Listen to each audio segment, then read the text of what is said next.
because I know you would want to get to the point of the whole Faizon thing, which I know you brought up. You know what I'm saying? And it's really about this book. Yes, sir. You know, my brother, Free Nate Hill. You know what I'm saying? Free Nate Hill. And this his book, Changes, Story of a Chicago Kingpin. I bought the book. The publishing company didn't send me the book. I didn't publish the book or none of that. So I'm reading the book like an average reader. That's just like now. I told y'all, and I wish y'all had an assistant or something in there that can go on Amazon, pull the book up, go to page 409 and read it and see what you see. I read it yesterday. So you see what I'm saying? So yeah, everybody say black and white, black and white. The book is in black and white. This is a story, a true story, a documentary about my brother and his case. So yesterday, well, one of them days I posted the docket number on the case, right? So now I see a clown that my family don't deal with. We don't rock with this dude at all. And I personally don't even know the dude. He clout chasing. He done sent me some 10 paragraphs about, oh, Nate a changed man. Homie, this is my brother, man. Nate don't even know you. This is my brother. I talk to him all the time, whether it's on the email or whatever. He calling me Wednesday. So I'm gonna have to find a way to record the message, and then I'm gonna do another interview. You see what I'm saying? With his footage, once you hear from his mouth that this man testified. Wow. In his trial. Like it's in the book.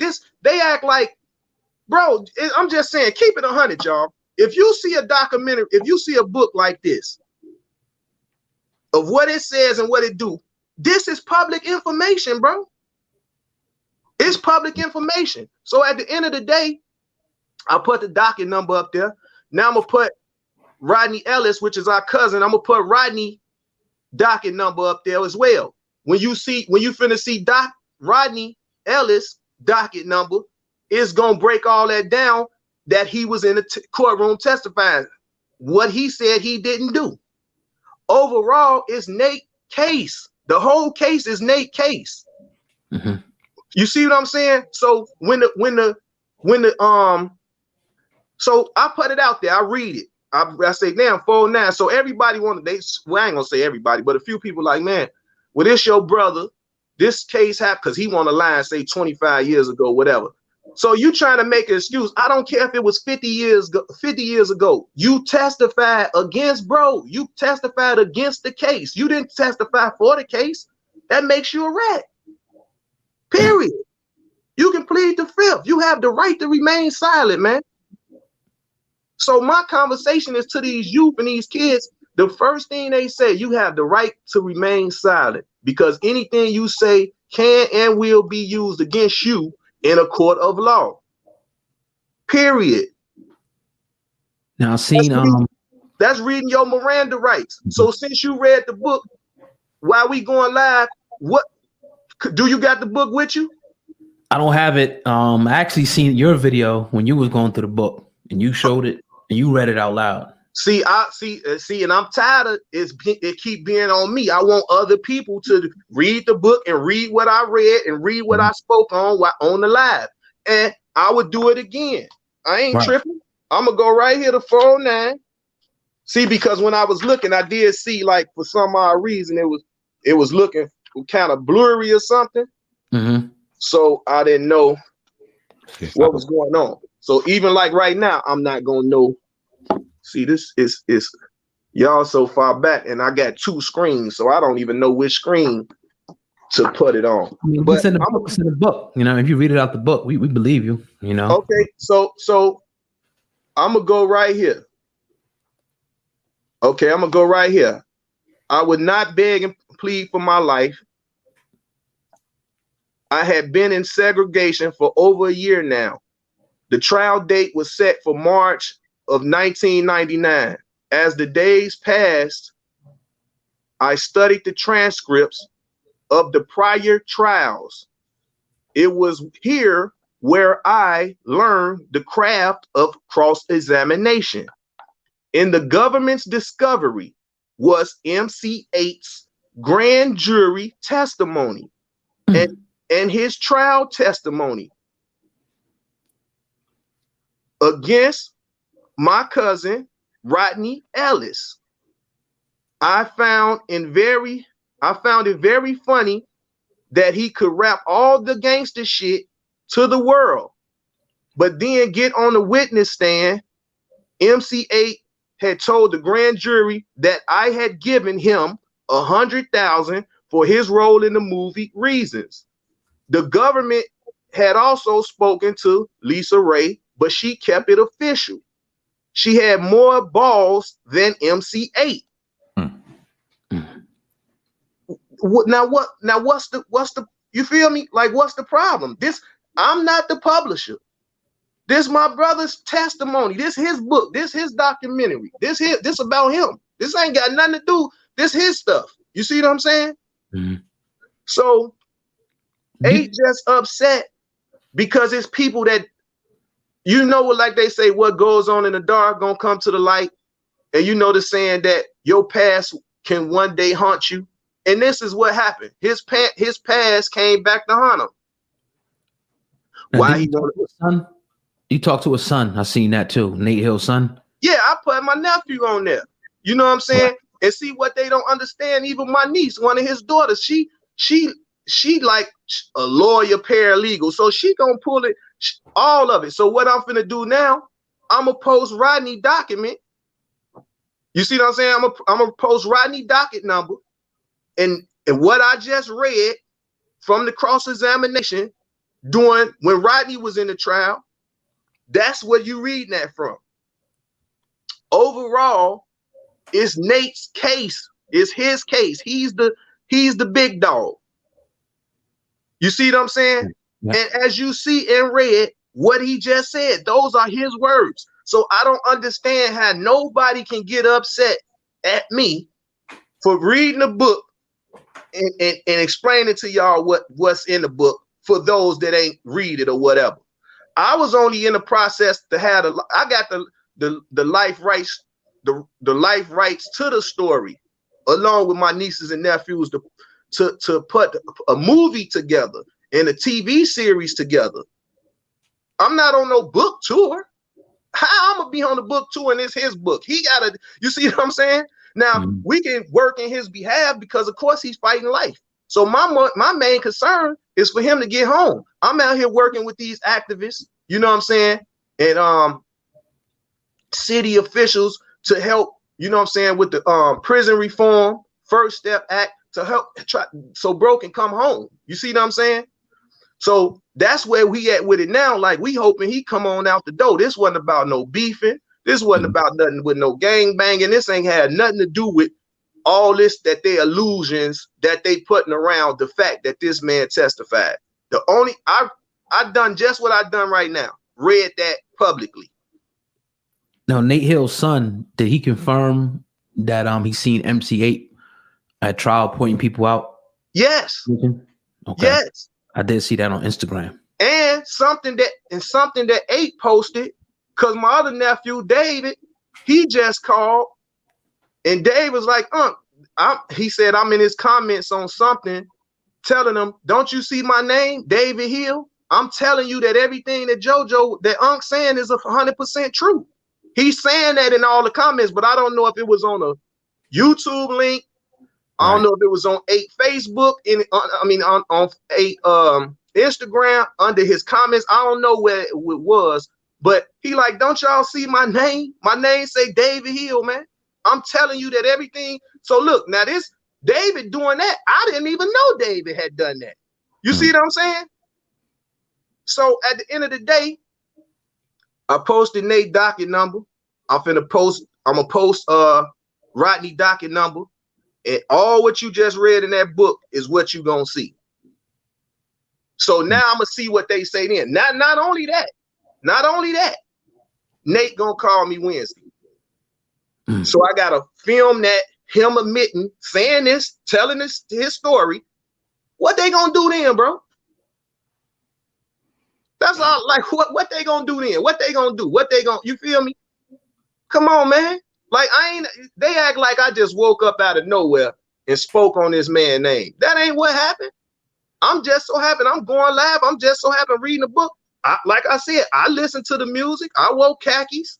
Right. You feel me? So I don't have no personal gripes or nothing with him. But what wound up happening was, the partners over at Gangster Chronicles, I did an interview on Gangster Chronicles.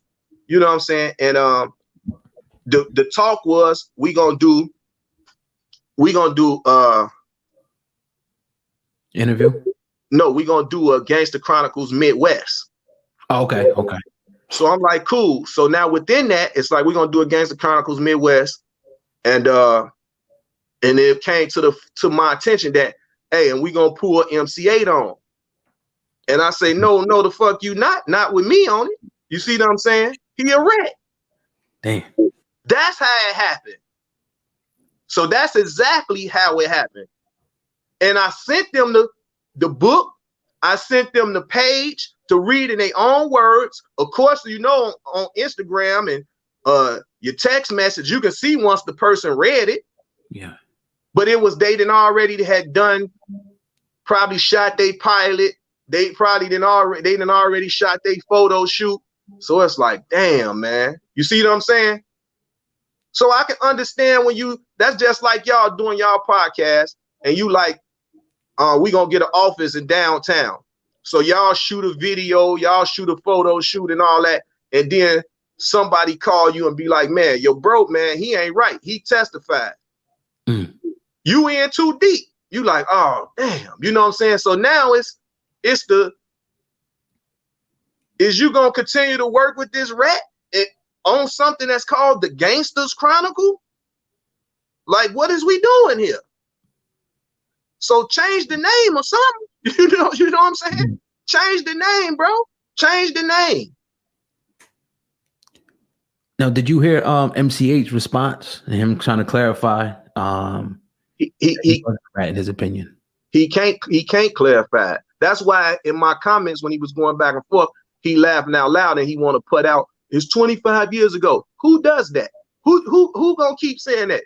That's you admitting to your guilt. He gonna have to live in his shame.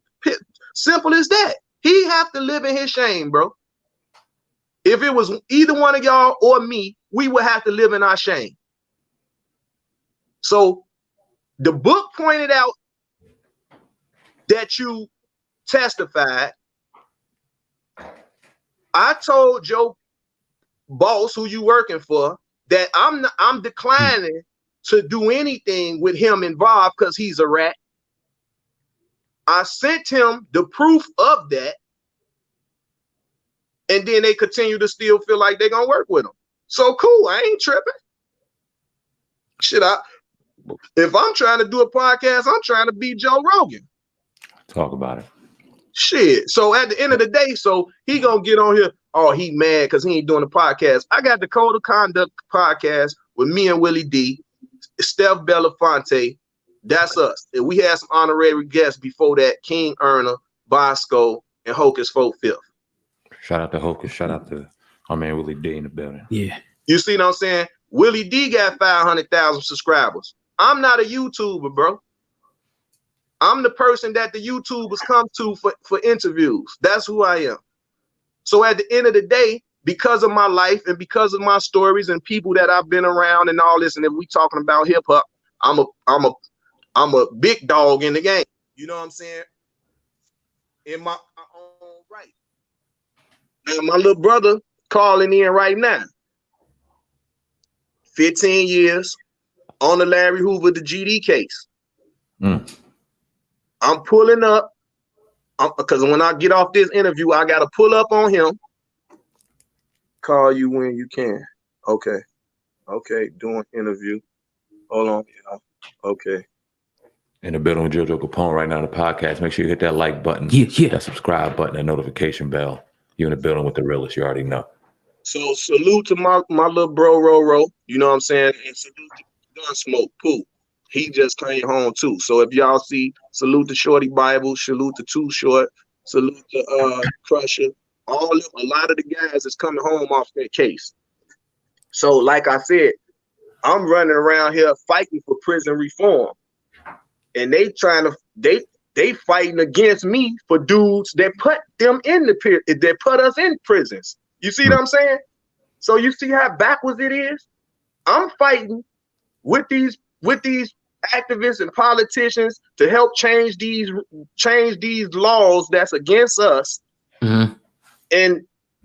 And average Joes or trolls or whatever or people, you know what I'm saying? Let me see. I'm sorry about that, y'all. Because I gotta let them know I'm still on my way. Nah, handle your business. An interview. Doing interview.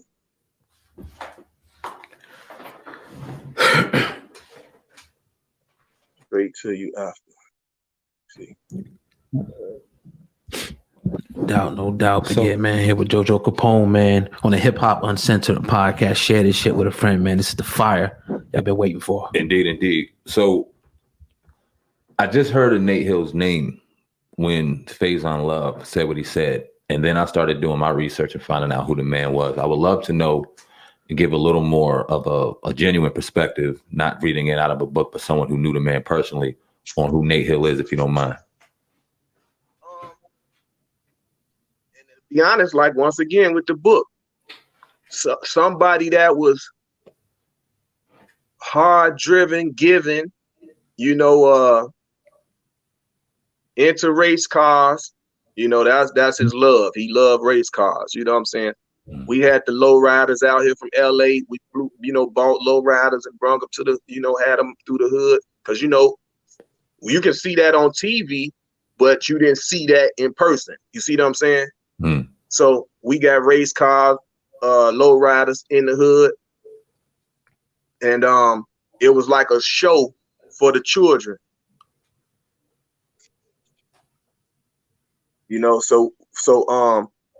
So basically, if you wanted to know somebody that had drive to make money and was focused, and like he said in the book, he wished he can flip the story around, but then like he said, because that's the name of the book, changes. But that's what he's saying. If he could do it the opposite way, meaning, but he questioned because you will never know if your drive would have been the same. See, you got on the run. You come up with this idea. You flee to Africa. You see what I'm saying? You flee to the motherland.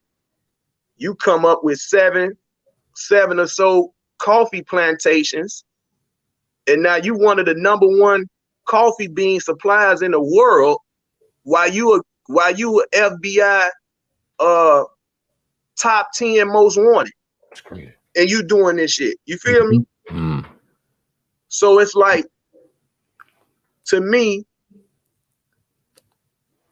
this book make American Gangster look like a cartoon. Hey. So I'm in the process of trying to get the actors, producers, and Hollywood to come on and let's put the movie into production. Put the book into production. You know what I'm saying? Do TV series and a film. So I reached out to LT Hutton because he's from Chicago. You know what I'm saying? He did the Tupac movie. So how you do in this game, you really reach out to people and give the first people the first shot. Like, you know what I'm saying? Like if Antoine Fuqua could do it, perfect, cool. But I'm gonna go to LT Hutton. He just did Tupac movie. So now let's do this movie. We've been in the talks of doing things together. You know what I'm saying? So I don't know, it's just weird, bro. All this these internet waves is, the people is different, with these gatekeepers and blackballers and all that. And see, the problem is they could never blackball me. I always had my own money. I always had my own businesses. I always done my own thing. You see what I'm saying? I am who I am. So third people mad that I don't got smut on my name. You know how a person to be like, man, we can't find nothing on this dude. Like, what's going on? You feel me? So now it's like, this pissed people off. Me doing this interview with y'all got however many other bloggers upset because I'm not going to do that interview. I'm not a media whore, man. I don't care to do no interviews. And even when he was like, so Eiht say, he mad about the podcast or something. And then he said, so I'm like, mad about the podcast, homie. I'd have been on TMZ, BET, MTV, Viceland, HBO. How I'm mad of a podcast? Are you serious? Yeah. Is you serious, man? So this all you coming up with? Then he do the interview with Doggy Diamonds, and he admitted it. You admitted to everything. You try to make it like I was lying when I spoke on it publicly, or when Faizon spoke on.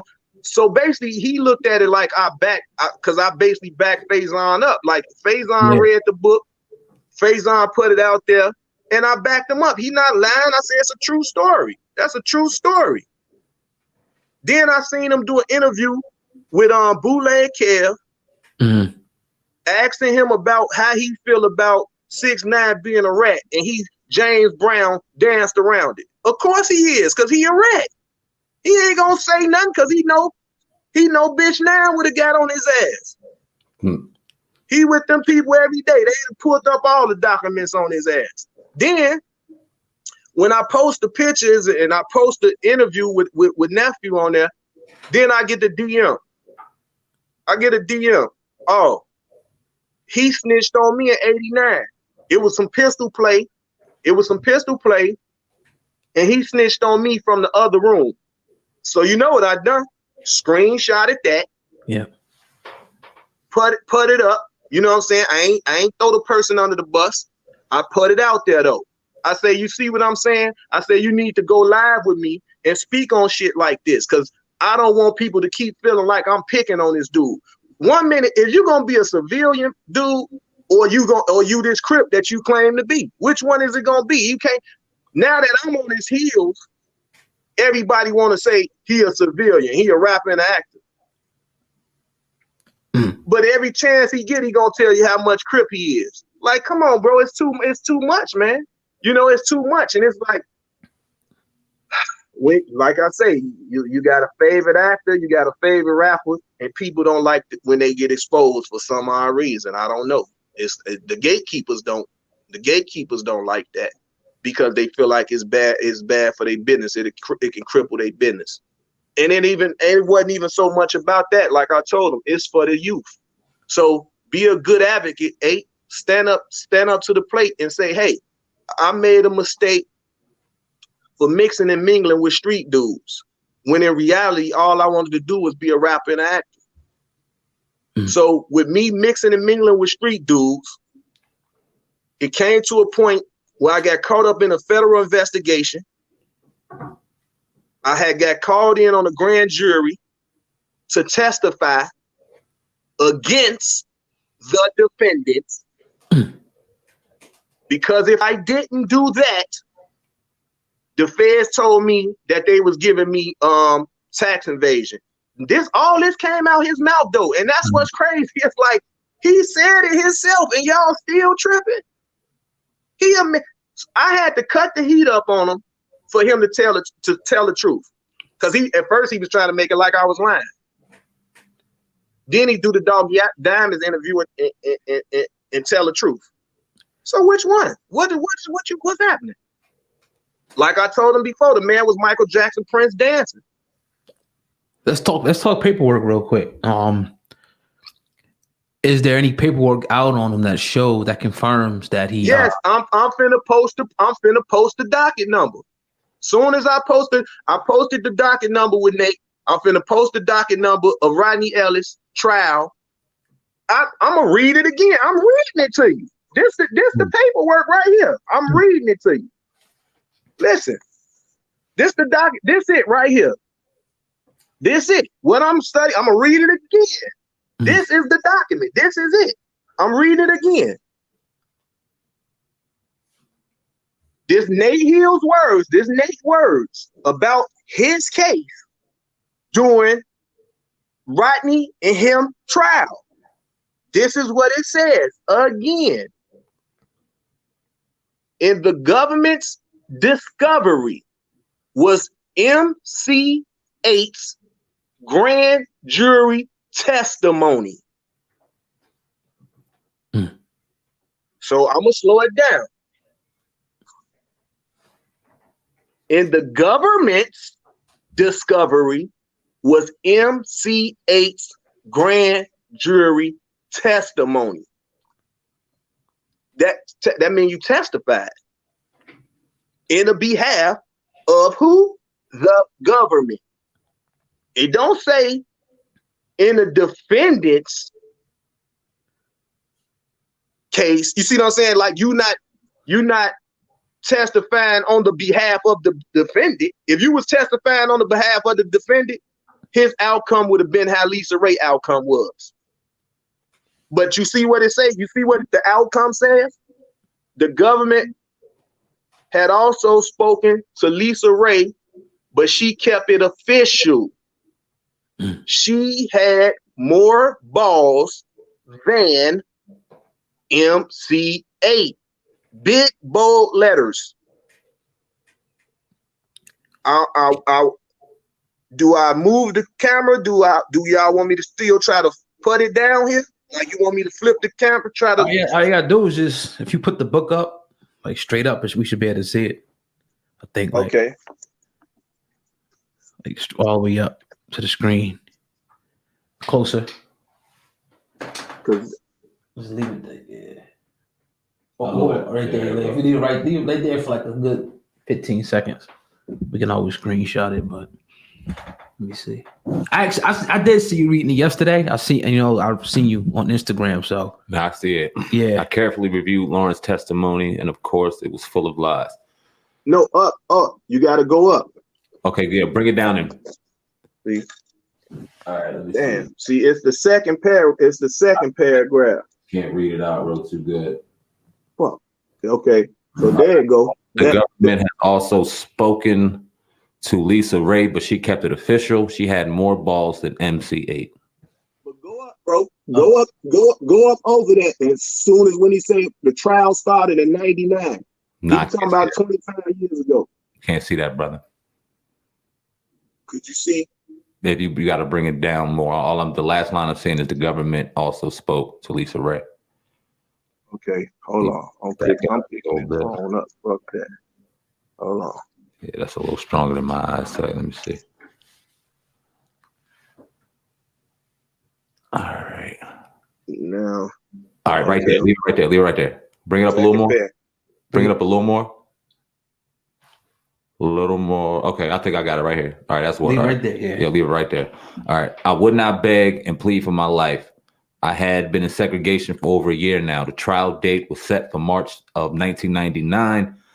As my days passed, I studied the transcripts of the prior trials. I was here where I learned the craft of cross-examination. In the government's discovery was MC Eiht's grand jury testimony and his trial testimony against my cousin, Rodney Ellis. I found it very funny that he could rap all this gangster shit to the world, but then get on the witness stand. MC Eiht had told the grand jury that I had given, I think that says him, $100,000 for his role in the movie Reasons. The government had also spoken to Lisa Ray, but she kept it official. She had more balls than MC Eiht. As them Jojo Capone words, who words is them? That's in the book. Hill. Yeah, Changes. Hill. Right.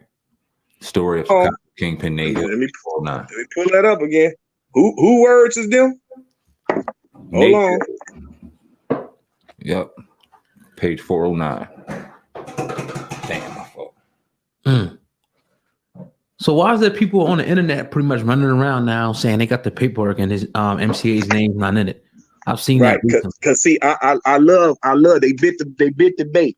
They goofy ass bit the bait. They bit the bait. I put up Nate document. See the dude is reading. What the dude that's reading, the nigga that's claiming he from the pocket that we don't fuck with and don't know. You know what I'm saying? He trying to be a part of something. He clout chasing. You know what I'm saying? We don't fuck with him. He's some fake one. Yeah, I don't know what the fuck he want to be. I don't know him. And like again, I don't like speaking on people I don't know because I don't know the dude. You know what I'm saying? But he he taking it upon himself to send me some long paragraph talking about Nate ain't on this and Nate changed, man. Dude, who the fuck is you? That's like me telling you about your brother. That's like me telling you your brother don't want to do this podcast, man. You know he don't want to do this podcast. Right. Sound crazy. Mm-hmm. You sound stupid, dude. I'm like, who is you? You know what I'm saying? Who is you, homie? So at the end of the day, I'm a post. So see what happens. See, and what he reading the appeal. Okay. He reading the appeal paperwork off the document. That's what he reading. I'm glad that's what I'm glad he done that because he's speaking on something he don't know nothing about. Mm-hmm. So when Wednesday come and they call and I got the footage, what is his sucker clown ass gonna say then?